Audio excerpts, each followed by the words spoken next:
Okay, happy Thursday. We got a double unbox and double first impressions video. First one, if you are interested in winning a Gizaudio X Biinary acoustic Chopin, you got to be a subscriber. Comment below this video and give the video a thumbs up if you generally like it. I would appreciate that. This set in my hand is the one that will go to you. I will be purchasing another one for future comparisons, and this will go out and be announced in the video that is the review, which will probably be in a few days or when they release it. I haven't talked to anybody about it, so I don't know any details. This is the box. Roll it around.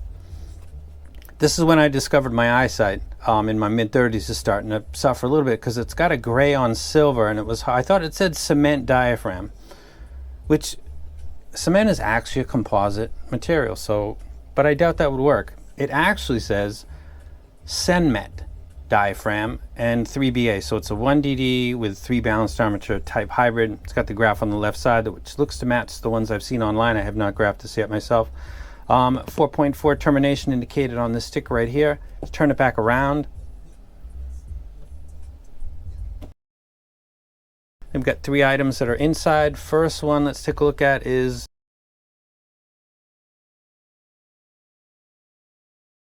really just on all sets, including my own gloves. This is a cable that you've probably seen if you've been in Sci-Fi for a period of time.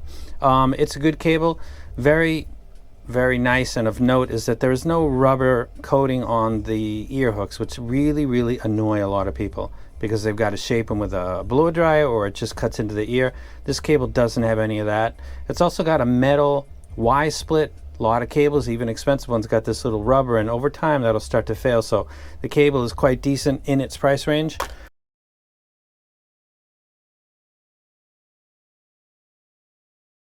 Now, next, this is where the nicest surprise actually came. Everything I saw before I've seen 100 times. Open this up, and you've got a set that I think is between $120 and $150, something like that, that has protective booties on it.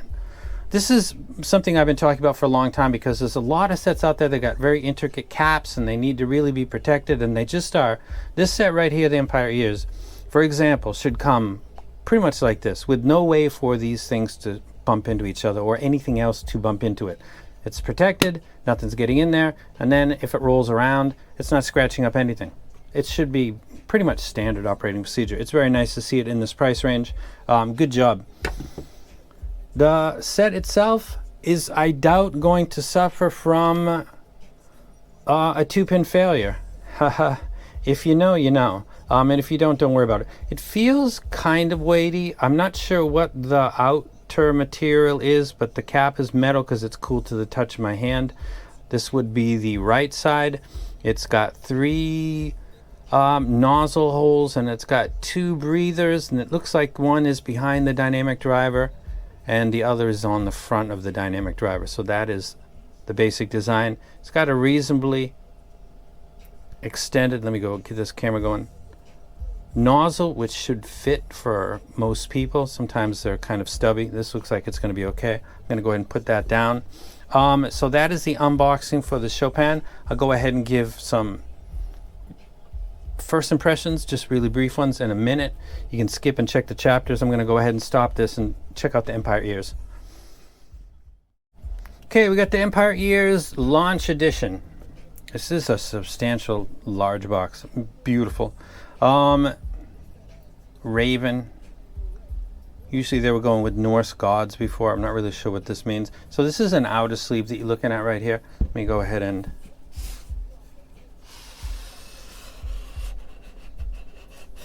pull this off. I'm going to leave it sitting right there. I'm being really cautious with this.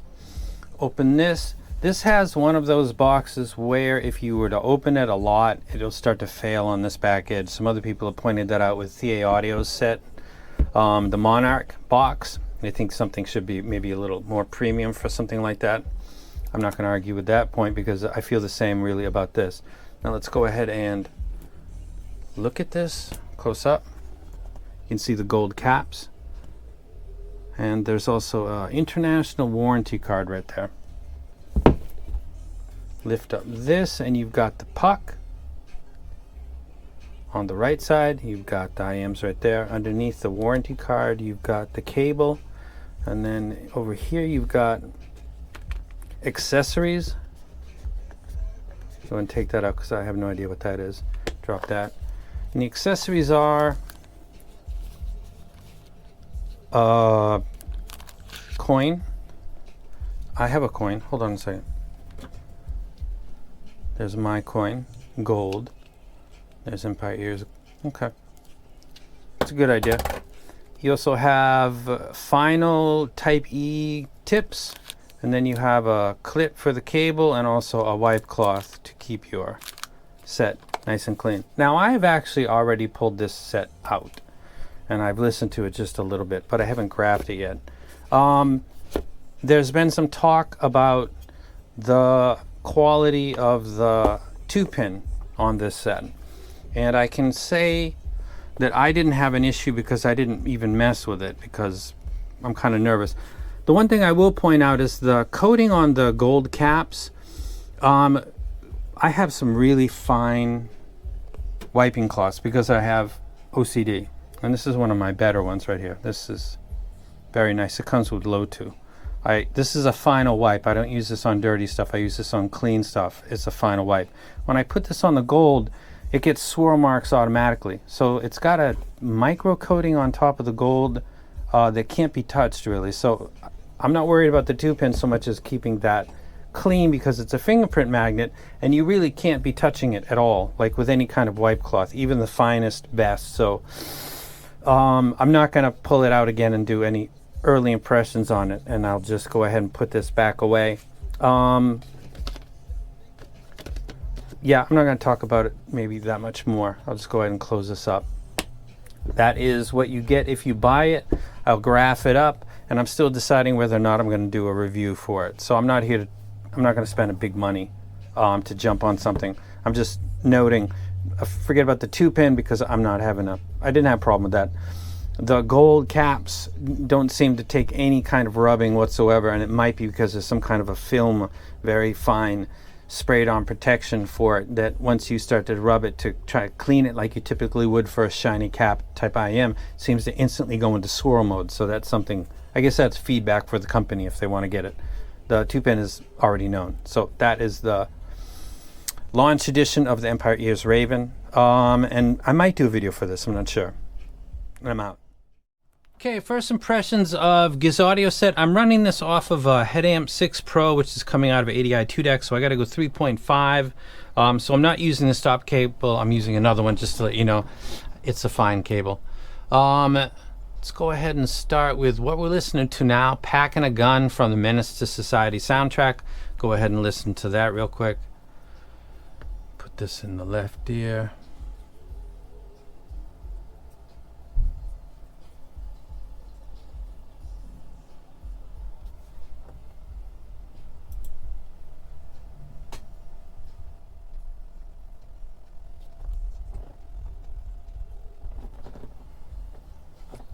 It's got plenty of slam. It sounds good. It's got nice clarity. Let's go ahead and check out something. It's got a little bit more acoustic guitar in it. Oh, let's start with some electric guitar. Let's go to AC/DC, Highway to Hell. Girls Got Rhythm. There you go. Just a second.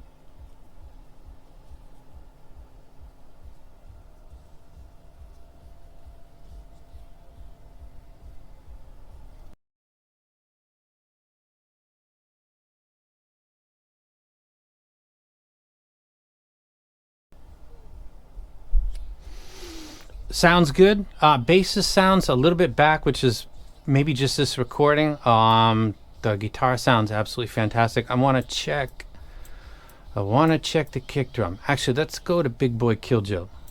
Let's just hear how heavy that slam is.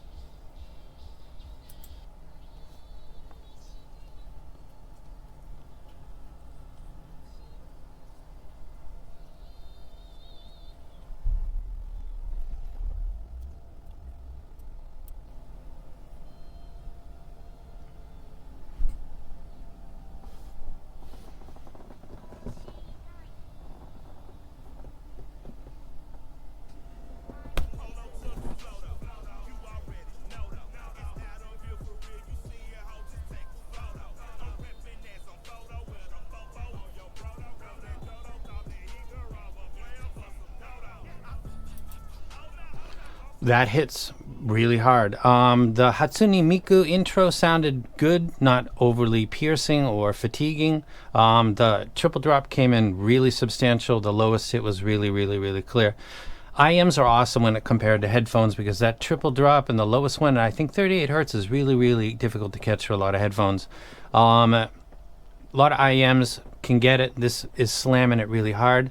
I want to hear something with masking, or the potential of masking, which would be Black Sabbath's Master of Reality, Sweet Leaf. And this is at, let me look at my old board up there, 2 minute 30 seconds. Let me go ahead and get up to 2 minute 30. Minute 39, 217, 227. Okay, let me hear that one.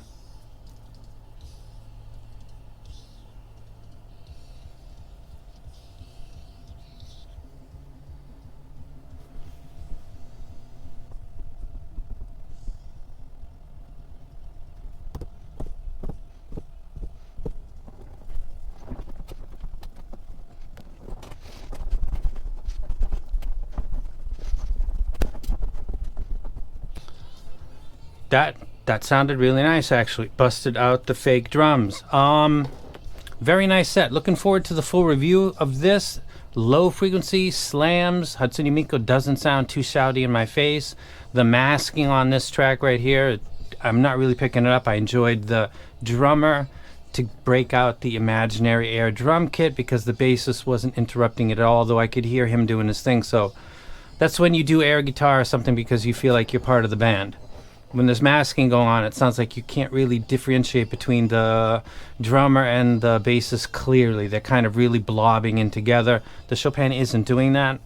So far to this point, it seems like hip hop and rock and roll are getting nailed, which is 90% of my library. So far so good. I'll go ahead and start editing this. I have no idea what I'm going to do for a thumbnail. Good stuff. Don't know what the price is yet, but very, very nice. And I'll leave it at that for now. And I'm out.